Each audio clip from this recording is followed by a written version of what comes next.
Greetings, pilgrims, and welcome to another episode of the Polygon Pilgrimage. In today's episode, I wanted to show you the final result of my Unity Community Art Challenge number 8, the Chest of Wonders. This is the result of my entry here, and overall, I'm extremely happy with this.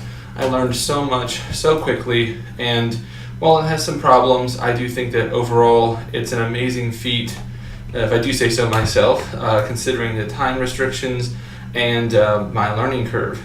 So let me go over the piece itself and explain that I began this challenge with little to no knowledge of how to really use the Substance Designer and Substance Painter softwares, and I basically taught myself how to use them while doing this challenge. So how wonderful this came out looking is a true testament to crunch time, to learning under pressure, which is a fantastic way to learn things when you have the opportunity to do so. Force yourself into it and, learn to swim by jumping into the water. It's not for everyone and it doesn't always work, but in this instance it worked really well and I'm very happy with the results. So as you can see here, what I went with is the coins in particular I'm very happy with. Let me get really close so you can see them. They have the Unity logo on one side and they have the Sketchfab logo on the other, as you can see them here in the chest. A little bit low res when you get too close, but you see the Sketchfab logo clearly on some sides and the Unity logo on the other. They came out really nice. The only thing I'm not happy with is, of course, the pile of coins, because although I tried to add extra coins that are solid geometry to it, the jagged edges really don't look that great, and I wish I had the time to kind of cut them out and make them look a little bit better. But that being said, they look pretty good. I'm very happy with how the map turned out. The map this was all done completely by hand. No original imagery was used at all. So this is all Photoshop. The outline of the map, I tried to make it look like it was actually ink drawn on a piece of parchment. So these are calligraphy brushes that I use to just draw a landmass. And then of course X marks the spot. And a little subtlety here, I made sure that the dotted line that leads you inland to the spot is actually a different size than the dotted line that leads the boat. I figured this is a larger vessel, so the larger dots, and then smaller for the little people on land. Those kinds of things are just the little things that I tried to put into the thought process behind it. Again, the compass face was completely done by hand. It turned out really nice as well.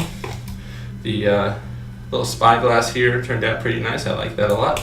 And if you notice over here with the keys, this is another thing that I'm really happy with. Each of the 3 keys is a different shape. So it's not the same key repeated, and they're even angled such that as they would physically have to lay on a desk. And then if you look at the lock here that's been discarded to the back, it actually has 3 keyholes. So you need all 3 keys to open this chest. So I thought that was pretty cool, and I tried to tie this chest to itself through time. So the idea is that on the top here, the chest is as it exists at the height of the pirate treasure. They've unlocked the chest and they're putting things into it. They have a map as to where they're going to bury it. He's got a goblet over here because he's drinking his rum as he works. And what I've done here is a subtlety that I'm not sure people will notice, but there is this rubied necklace piece here. And you notice that the necklace goes into the chest here.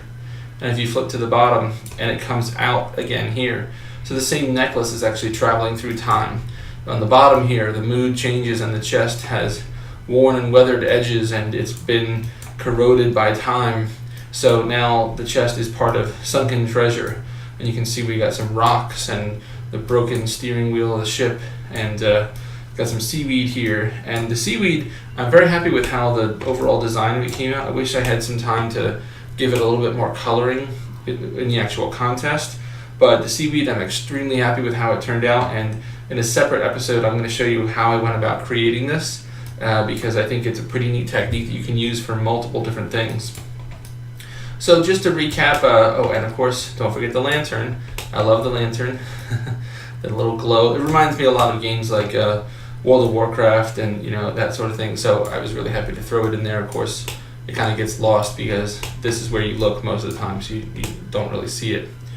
So overall, I'm very happy with how it turned out. I do think that it was a great experience overall. The judging is actually taking place this weekend as I'm recording this. So as of the final whistle. There were 14 entries, including mine. So I really hope that maybe even top 5 I'd be very happy with. Top 3, of course, would be awesome, and of course, you know, number 1 spot would be amazing. But I do think there are some entries that are very strong competition, if not much better. I was learning, and you know, I think I did a great job for learning, and I'm very happy with it. I think that there are lots of things. Of course, every artist, when you're finished, you look at your piece, and all you can think about are the things that you want to change or make better. But that's a good thing. That means you're always growing, and there's always room for improvement. But in general, I think it's great, and I thank you guys so much for, if I collapse this back, I have over 500 views on this particular model, which is fantastic. I think my highest before was 290, so this is great. And I thank you so much for all the love and support on this piece. I had a blast, so I hope you guys have enjoyed. I will leave a link to the model itself in the description. And as always, keep practicing, keep getting better, and I'll see you next time as the pilgrimage continues.